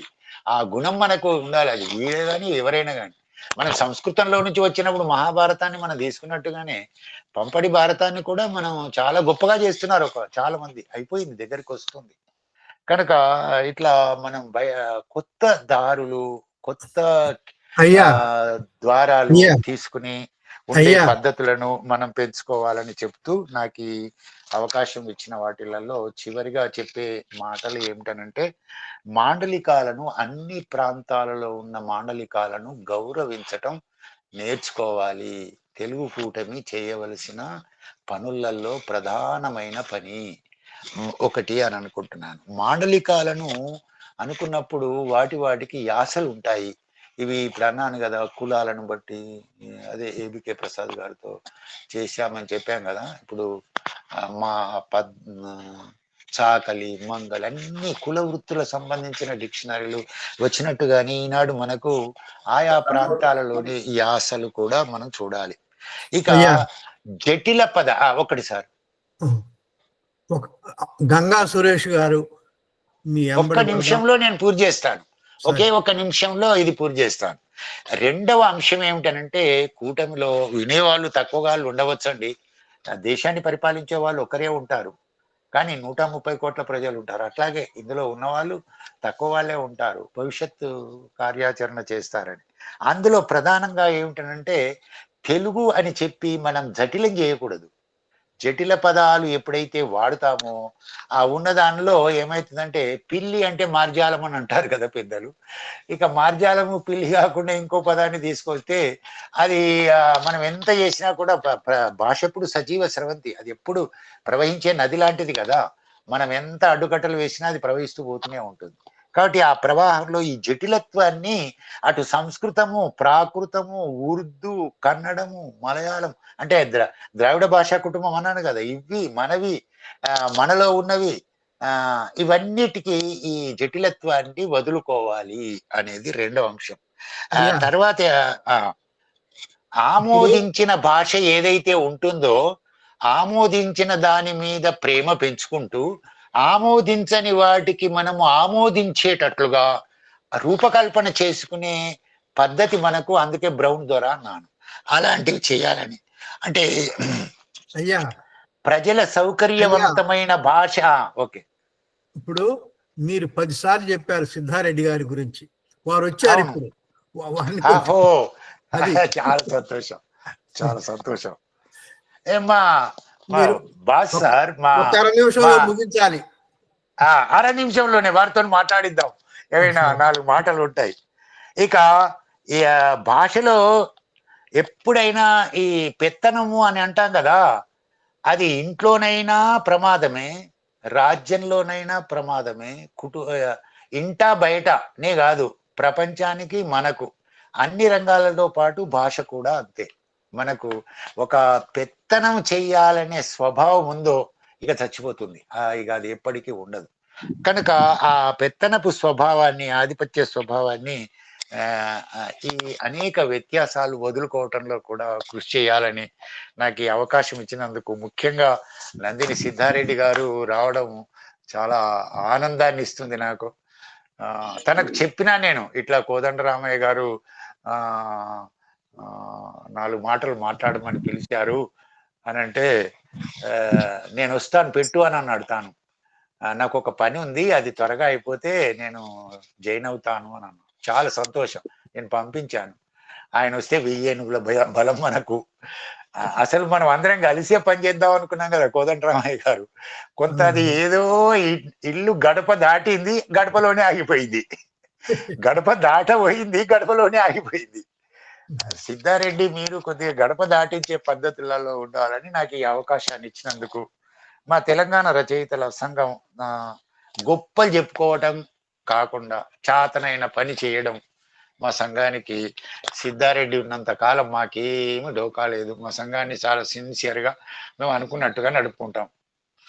ఈ అవకాశం ఇచ్చినందుకు ధన్యవాదాలు చెప్తూ ముగిస్తున్నాను. Thank you very much. ఇప్పుడు సిద్ధారెడ్డి గారు లాంటి గొప్ప మనుషులు చాలా అరుదండి. ప్రభుత్వం ₹1,00,00,000 ఇస్తానంటే నాకు వద్దులే అన్నాడు. ఎక్కడన్నా మీరు ఎప్పుడైనా మనిషిని చూసారు అటువంటి మనిషిని? తెలుగు వాళ్ళు మా గర్వం సార్, మా స్నేహితుడు కావటం మా గర్వకారణం. ₹1,00,00,000 కాదు, 400 గజాల భూమి కూడా వద్దని అన్నాడు. హైదరాబాద్ లో అది నాకు తెలియదు, మీరు కొత్తగా చెప్తున్నాను. సరే, నందిని సిద్ధారెడ్డి గారు ఇంకొకసారి వచ్చి మన దగ్గర పూర్తి వక్తగా మాట్లాడతారు. ఇప్పుడు ఒక 2-3 నిమిషాలు మాట్లాడాలి వారు. సభకి నమస్కారం. కోదండరామయ్య గారికి నమస్కారం. నేను మా నాగేశ్వరం శంకర్ కు నమస్కారం. ఇక్కడ ఎవరెవరైతే పాల్గొంటున్నారో వాళ్ళందరికీ హృదయపూర్వకమైనటువంటి నమస్కారాలు. అయితే నేను అరగంట నుంచి చేరడానికి ప్రయత్నం చేస్తున్నా. ఏదో నాకు టెక్నికల్ గా సహకారం దొరకలేదు, సడన్ గా ఇప్పుడు దొరికింది. అయ్యో, సడన్ గా కాదు, అకస్మాత్తుగా దొరికింది. అందుకని నేను మీ అందరినీ చూసే అవకాశం అన్నా కలుగుతుంది కదా అని దీంట్లోకి వచ్చాను. చాలా సంతోషం. మా శంకరం మాట్లాడింది వినాలనేది ఉండే. చివరికి మీ అందరినీ ముఖాముఖిగా వీడియోలో అయినా కూడా దృశ్య రూపంలో అయినా చూడగలిగినందుకు చాలా సంతోషం. అందరం కలిసి అరుణ గారికి నమస్కారం. డాక్టర్ అరుణ కోదాడి గారు ఉన్నారు, వారికి నమస్కారం. ఇంకా 28 మంది ఉన్నట్టు కనబడుతున్నారు. అందరికీ నమస్కారం అండి. మనం అందరం కలిసి తెలుగు భాష వృద్ధి కోసం కృషి చేద్దాం తప్పనిసరిగా, మనకు చేతనైన కాడికి. అదేమో మరి శత్రువు అనేక ఆయుధాలు పట్టుకొని వస్తున్నాడు. ఆ ఆయుధాలన్నిటిని ఎదిరించడానికేమో మనం రకరకాలుగా దెబ్బతిని ఉన్నాం. కానీ మనం న్యాయం వైపు ఉన్నాం, మనం భాష వైపు ఉన్నాము, జాతి వైపు ఉన్నాము, మనిషి వైపు ఉన్నాం. కాబట్టి ధర్మంగా, జాతి పరంగా మనిషి వైపు ఉన్నాం కనుక మనం గెలుస్తామనే నమ్మకం ఎప్పటికైనా తప్పనిసరిగా నాకు ఉన్నది.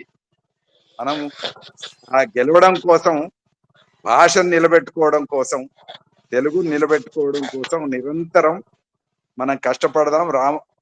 కోదండరామయ్య గారు ఈ వయసులో అంత కష్టపడుతున్నారంటే మనం ఇంకా ఎంత కష్టపడాలి అనే దానికి ఆయన స్ఫూర్తి.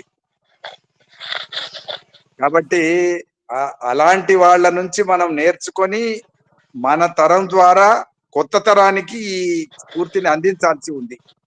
కొత్త తరం అందుకోవడానికి సిద్ధంగా లేదు, మనకు తెలుసు.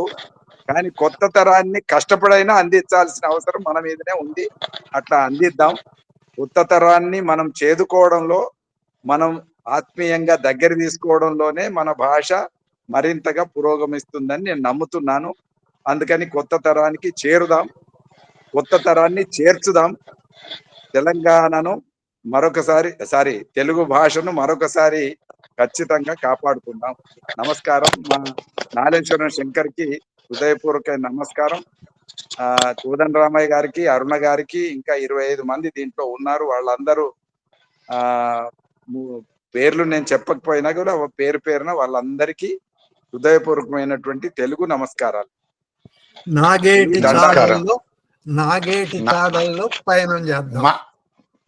నాగేటి చాళ్ళల్లో తెలుగు నాగేటి చాళ్ళల్లో పయనం చేద్దాం. కోదండరామయ్య గారు, వి శంకర్ గారు వచ్చారు. వి శంకర్ కనిపిస్తున్నారు. వి శంకర్ గారు ఇంకా వేరే ప్రశ్నలు అడిగే వాళ్ళు. వి శంకర్ గారు ఒక్క నిమిషం మాట్లాడించండి ఆయన. నమస్తే సార్, వినిపిస్తుందా? చాలా బాగా వినిపిస్తుంది, మాట్లాడు. సార్ కోదండరామయ్య గారికి నమస్కారం. వచ్చారు అంటే ఇప్పుడు కాదు సార్ వచ్చింది, ప్రారంభం నుంచే ఉన్నా నేను. పిల్లలు పిల్లలు పద్యాలు వాడడం నుంచే ఉన్నాను నేను. చాలా బాగుంది ప్రసంగం, ఉపయోగకరమైనటువంటి అంశాలు వచ్చినాయి. చాలా నిర్మాణాత్మకమైంది. భాషను ఎట్లా చూడాలి, దాంట్లో ఆధిపత్య భావన ఎట్లా ఉంటుంది, వీటన్నిటిని ఉదాహరణతో సహా చక్కగా వివరించినారు నాగేశ్వరం శంకరం సార్. ఆ దిశలో తెలంగాణ రచయితల సంఘం పక్షాన చేసినాం. నందిని సిద్ధారెడ్డి సార్ మార్గదర్శకత్వంలో చాలా కార్యక్రమాలు చేసినాము. భాషాపరంగా మొత్తంగా ప్రజాస్వామికమైనటువంటి ఆలోచన ఉండాలి. అది ఏ ప్రాంతం పలుకుబడైనా యాస అయినా కానీ స్వీకరించాలి అనే ఆలోచనతోటి పనిచేస్తున్నాం. బాగుంది, ధన్యవాదాలు సార్. సంతోషం అండి, ధన్యవాదాలు. ఇప్పుడు ఒక్క విన్నపం, కొత్త వాళ్ళు చాలా మంది వచ్చారు. శంకరం గారు అనగానే ఆయన పల్లె ఊరి పేరు పెట్టుకున్నాడు, ఆయన మనిషి చోట ఇంటి పేరు అట్లా పెట్టుకున్నాడు. డాక్టర్ విశ్వనాథం, భాగ్యలక్ష్మి, వావిలాల మంజుల, రజనీకాంత్, గిరీష్ కుమార్ వల్లం, సోమేశ్వరరావు, ప్రవీణ్ కుమార్, కృష్ణబాబులు, మీరు దయచేసి మీరు ఫోన్ సంఖ్యలను పెట్టాలండి చాట్లో. కేసీరాజు గారు వచ్చారు, చాలా గొప్పగా తెలుగు కోసం పనిచేస్తున్నారు. రాములు గారు, ఆయన గారు చాలా గట్టిగా మనకు బలం ఇస్తున్నారు. ఆయన చాలా సీనియర్ జర్నలిస్ట్. ఝాన్సీ వచ్చింది, చింతలపాటి సత్యనారాయణ గారు, గడ్డం మురళి అహోబిలాయ్, పెద్దలందరికీ కూడా స్వాగతం అండి. ఇప్పుడు ఇక మీరు నాగేశ్వరం గారు ఎంబడి పడండి, రాళ్ళు వేయండి, అడగండి. ఇక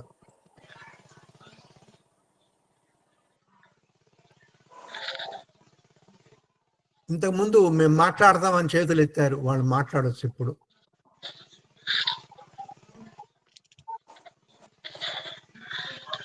కేశరాజు గారు మీరు ఒక్క నిమిషం మాట్లాడండి అయ్యా.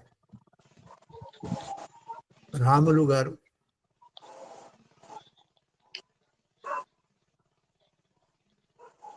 రాములు గారు. అయ్యా నమస్కారం, నా పేరు రాములండి. నాది నల్లగొండ జిల్లా వాస్తవ్యని, హైదరాబాదు జర్నలిస్ట్ పనిచేస్తున్నాను 30 సంవత్సరాలుగా. నాగేశ్వరం శంకర్ గారు, నందిని సిద్ధారెడ్డి గారిని ఈ సందర్భంగా కలుసుకోవడం చాలా సంతోషంగా ఉంది. ఇద్దరు తెలుగు ప్రముఖులు, తెలుగు కవులు, తెలుగు కోసం తెలంగాణ రచయితలుగా విశేష సేవలు అందించి తెలంగాణ ఆవిర్భావంలో కీలకంగా పనిచేసిన ఈ మహానుభావులకి మరొకరికి అవకాశం కల్పిస్తున్నాను. సరే,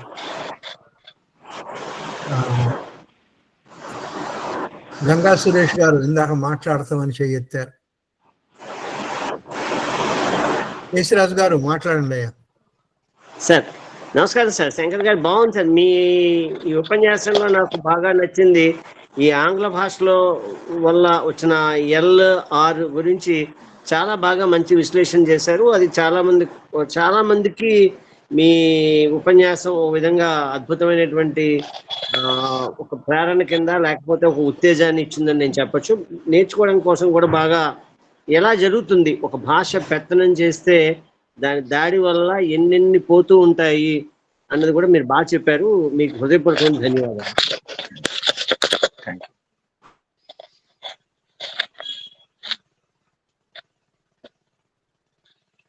సార్ నమస్కారం సార్, అందరికి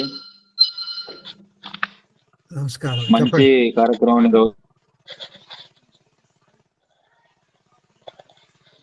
మాట్లాడండి అయ్యా.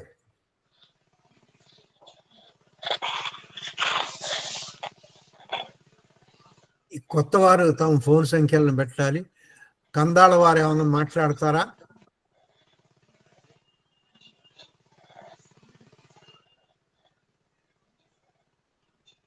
సరే,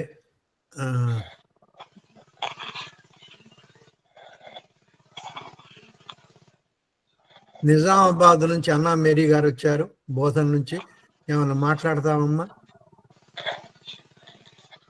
సరే, ఇక కార్యక్రమం ముగిద్దామా మరి?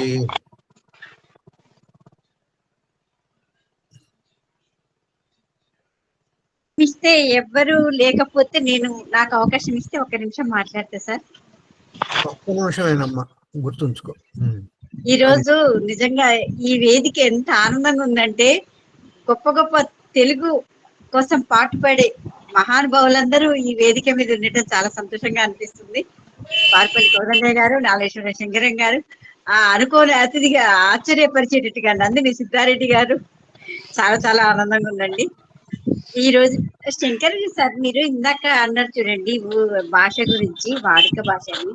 మన భాష ఎక్కువ, మన ఆంగ్లేయులు వచ్చి మన భాషని కూలీ చేశారు రా, అట్లాంటి పదాలు పోగొట్టి.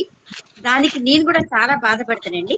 అట్లాంటి భాషలు ఎక్కువ పల్లెటూరులో వాడితే ఈ నాగరిక ప్రపంచం పెరుగుతున్నా కొద్దీ, చదువులు పెరుగుతున్నా కొద్దీ అసలు భాష ఊళ్ళల్లో మాట్లాడుతుంటే, అసలు ఇప్పుడు అదే భాష అచ్చమైన తెలుగుతోటి మాట్లాడే భాష మొత్తం అనాగరికం, పల్లెటూరు నుంచి వచ్చిందా, మోటు భాష అనే పరిస్థితికి వచ్చింది సార్.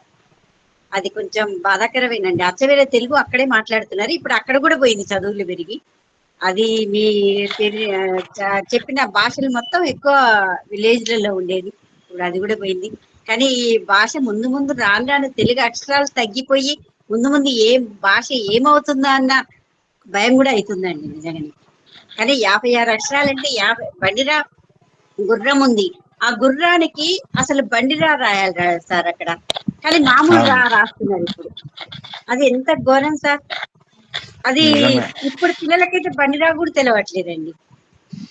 అయితే దీనికి ఇప్పుడు మీలాంటి వాళ్ళు ఏం చేయాలంటే, నా సలహా, మీకు చెప్పేంత పెద్దదాన్ని కాదనుకోండి, కానీ ఇప్పుడు ఈ పుస్తకాల ప్రచురణ అవుతుంది కదా సార్, అయినప్పుడు ఏం చేయాలంటే కొంచెం మనలాంటి వాళ్ళు గవర్నమెంట్ కి చెప్తే, ఇట్లాంటి 56 అక్షరాలు అంటే 56 అక్షరాలు తప్పకుండా ఉండాలి. చాచాలు ఇంతకుముందు 3 ఉండేవి, అయిపోయినాయి. ఇప్పుడు కొంతమంది చాలు ఒకటే అని ఉంటున్నారు. ఇప్పుడు అట్లా పదాలు తగ్గిస్తున్నారు. ఆ 1వ తరగతి నుంచి కూడా అట్లాంటి పదాలని మొత్తం పెట్టమని మనం చెప్తే బాగుంటుందేమో అని నేను అనుకుంటున్నానండి. తర్వాత ఇంకా మాట్లాడుకోవాలండి, టైం అయిపోయినట్టుంది. ధన్యవాదాలండి నాకు ఈ అవకాశం ఇచ్చినందుకు. కానీ ఏదైనా ఈ వేదిక మాత్రం చాలా ఆనందంగా ఉందండి, వాళ్ళ పండుగలాగా ఉంది. ధన్యవాదాలు సార్ సిద్ధారెడ్డి గారు, శంకరన్ సార్, నాకు ఈ అవకాశం ఇచ్చిన పార్పల్లి సార్. రామ్ ప్రసాద్ గారు కార్యక్రమం ముగిస్తారాయిగా.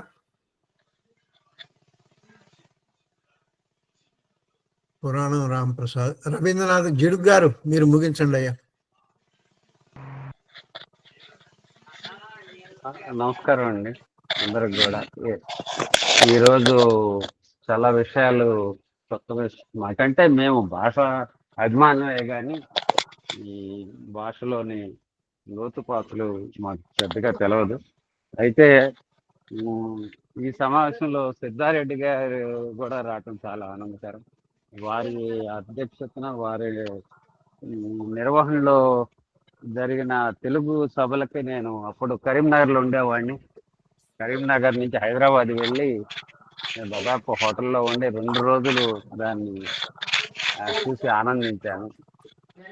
అంతటి కృషి చేశారు వారు మన భాష. ఇందులో మొహంజదారో నుంచి తంజావూరు వరకు రకరకాల ప్రాంతాల్లో ఉన్న తెలుగు వారి గురించి మాట్లాడుతూ ప్రామాణిక భాష గురించి శంకరం గారు ఎక్కువసార్లు మాట్లాడారు. అసలు ప్రామాణిక భాష అవసరం, ఏది ప్రమాణం, దానికే కదా మనం కొట్లాడుకుంది. అంటే ముఖ్యంగా ఇప్పుడు వ్యవహారికం మీద ఉన్నాం సార్ మనము. ఆ వ్యవహారికం వస్తే అది ఒక ప్రామాణికం అవుతుంది. ఇప్పుడు అసలు నా ఇద్దరు పిల్లలు ఉన్నారు, అసలు మా అందరి పిల్లలు అంతే కదా. ఒక్కడు తెలుగులో రాయడు, మనకు వాట్సాప్ లో సందేశం పెట్టాడంటే ఆడు పూర్తిగా ఇంగ్లీష్ లో రాసినా పోనీ వాడు మన కొడుకు బాగా ఇంగ్లీష్ వచ్చానే అనుకోవచ్చు. వాళ్ళు ఇంగ్లీష్ లో రాస్తున్నారు. సరే, అయితే మాకు గారపాటి ఉమామేశ్వరరావు గారు ఏం చెప్పారంటే, అప్పట్లో చాలాసార్లు చెప్పారు, అసలు జిల్లా వారీగా ఈ పాఠ్య పుస్తకాలు ఉండాలి. ప్రాథమిక స్థాయిలో ఏ జిల్లాకి సంబంధించిన యాస అక్కడ ఉంటుంది కాబట్టి ఆ పుస్తకాలు అట్లా ఉంటే పిల్లలు ప్రతి భాష, ప్రతి అది 1000 మంది మాట్లాడిని లేకపోతే 10 కోట్ల మంది మాట్లాడిని వాళ్ళ భాష వాళ్ళకి మధురం. తర్వాత దానికోసం ఏదైనా వాళ్ళు ఉద్యమ స్థాయిలో ప్రయత్నించారంటే దానికోసం ఏదైనా చేస్తారు కాబట్టి అన్ని యాసలకి మనం గౌరవిస్తాం. తెలుగులో మన 56 అక్షరాలని 26 అక్షరాల ఇంగ్లీష్ కుదించకుండా మనం కాపాడుకుంటే ప్రస్తుతానికి అదొక మంచి ఆలోచన. అయితే కోదండరామయ్య గారు కానీ లేకపోతే ఒక సంస్థ అన్న తర్వాత సిద్ధారెడ్డి అనగానే ప్రతి ఒక్కరికి కొంత నమ్మకం, తర్వాత ఆశ ఉంటది. ఆయన ఉన్నారు కాబట్టి ఈ పని జరిగిద్దిలే అని. అట్లానే ఒక సంస్థ అంటే తెలుగు కూటమి లాంటి సంస్థ అనగానే కోదండరామయ్య గారు దాన్ని ఒక అంటే నాకు 2020 ఈ కరోనా టైంలోనే నాకు వారితో పరిచయం. కానీ అంతకు ముందు నుంచి వారు పుస్తకాలు రాస్తున్నారు, దానికి కృషి చేశారు. కూటమి అనగానే ఒక సంస్థ అనగానే దాని గురించి ప్రతి ఒక్కరికి కూడా ఈ సంస్థ ద్వారా తెలిసి ఇంకొంచెం మేలు జరిగిద్దని అందరికీ ఆలోచనలు వస్తాయి. ఆ సంస్థకి ఇవాళ నేను చాలా వరకు రాసుకున్నాను. కానీ నాగేశ్వరం శంకరం గారు ఇప్పుడు ఆయన శంకరం అన్నారు, మేము విజయవాడలో మేము శంకరం అంటాం.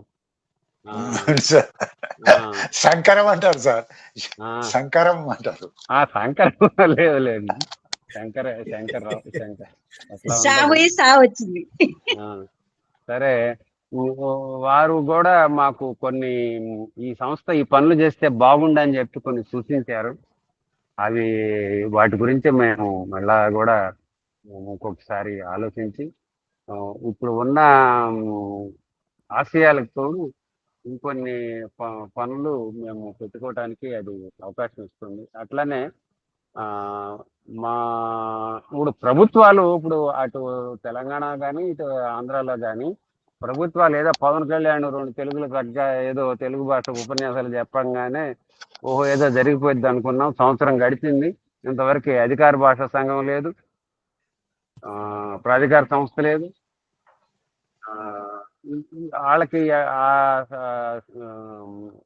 సిద్ధారెడ్డి గారికి తెలవంది ఏముంది కానీ వారికి ఆ పదవిని నిలుపుకోవడంలోనే వాళ్ళకి 5 ఏళ్ళు గడిచిపోతాయి. ఈ దండలు వేసుకోవడంలోనే 5 ఏళ్ళు గడిచిపోతాయి. వాళ్ళని ఎంతవరకు మనం నమ్మకం పెట్టుకుని ముందుకు పోవాలో తెలియదు. ఉన్న సంస్థల ద్వారానే మనం ఇంకా మనం మెరుగుపరుచుకోవాలి. కొత్త వారికి, ఎవరికన్నా ఆసక్తి ఉన్న వారికి ఈ సంస్థ విశాఖపట్నంలో తెలుగు కూటమి సొసైటీ అని చెప్పి ఒక రిజిస్టర్డ్ సొసైటీగా ఏర్పరిచారు. ఇది నిధుల కొరకు ఈ సంస్థ అన్నమాట. దీంట్లో సభ్యత్వం తీసుకోవాలన్నా కూడా, ఏదన్నా నిధులు ఇవ్వాలన్నా కూడా ఇస్తే, ఇప్పుడు మాతో పాటు ఉన్న డాక్టర్ గుంటుపల్లి గారు నాకు తెలిసి కోర్టులో ఆయన కేసులకి మన సంస్థ ద్వారానే కొంత సహాయం అందుతుంది. ఆయన రాష్ట్ర హైకోర్టులో, ఆంధ్రప్రదేశ్ హైకోర్టులో, సుప్రీంకోర్టులో ఆయన వాద్యాలు నడుస్తున్నాయి తెలుగు భాష మీద. అట్లానే పుస్తకాలు కూడా ప్రచురణ, చాలా పుస్తకాలు అయిపోయినాయి, మరి మన ప్రచురించుకోవాలా. ఈ ప్రభుత్వాలు చేయాల్సిన పనులన్నీ మనమే చేసుకోవాలి కాబట్టి పుస్తకాలు కానీ మన ఎవరు వేరే వాళ్ళు మనకు ప్రోత్సహించరు కాబట్టి మన కొరకు మనం చేసుకోవాలి కాబట్టి మా నిధుల విషయం గురించి ఈ సందర్భంగా నా అభ్యర్థన. చాలా విషయాలు మాట్లాడారు. ఇది నేను ఇంకొకసారి అసలు మా కోదండరామయ్య గారు ఏమంటారంటే, మన యూట్యూబ్లో వచ్చిన వాటి అన్నిటి మీద కూడా ఎప్పటికప్పుడు మనం వ్యాసాలు కానీ పరిశోధనలు చేసుకుంటే చాలా విషయాలు దొరుకుతాయని. అట్లానే ఈరోజు సార్ చెప్పిన దాంట్లో కూడా చాలా కొత్త విషయాలు మాకు అందినాయి. వాటిని మరొకసారి మేము పెట్టుకుని విని చిన్న చిన్న పొట్టి వీడియోలు మేము సోషల్ మీడియాలో కూడా, సామాజిక మాధ్యమాల్లో పెట్టుకుంటాం. ఈ ప్రయత్నానికి అందరూ తోడ్పడటానికి అసలు సిద్ధారెడ్డి గారు అయితే అప్పుడెప్పుడో చాలా సార్ తర్వాత ఈసారి నేను చూశాను మా సమావేశంలో. మీరందరూ కూడా సమయం తీసుకుని ఈ సమావేశానికి వచ్చి ఈ సమావేశాన్ని దిగ్విజయం చేసినందుకు తెలుగు కూటమి తరఫున, వ్యక్తి కుటుంబం తరఫున మీ అందరికి కూడా ధన్యవాదాలు. సిద్ధారెడ్డి గారికి, ఈ ప్రధాన వక్త నాగేశ్వరం శంకరం గారికి, అందరికీ ఒకసారి నమస్కారం. ఈ కార్యక్రమం ఇంతటితో ముగిసింది. కొత్త వారు వచ్చిన వాళ్ళు దయచేసి మీ ఫోన్ సంఖ్యను రాస్తే మంచిది, తర్వాత మీతో మాట్లాడటానికి వీలవుతుంది.